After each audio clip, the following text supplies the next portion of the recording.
আচ্ছা ইয়া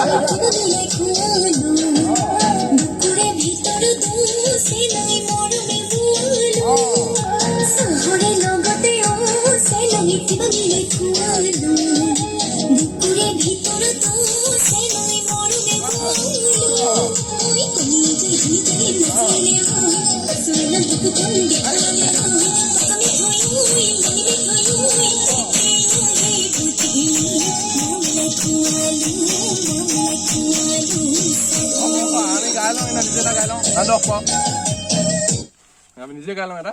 হয় নাই একচন দিবলৈ ভাল হ'ব দে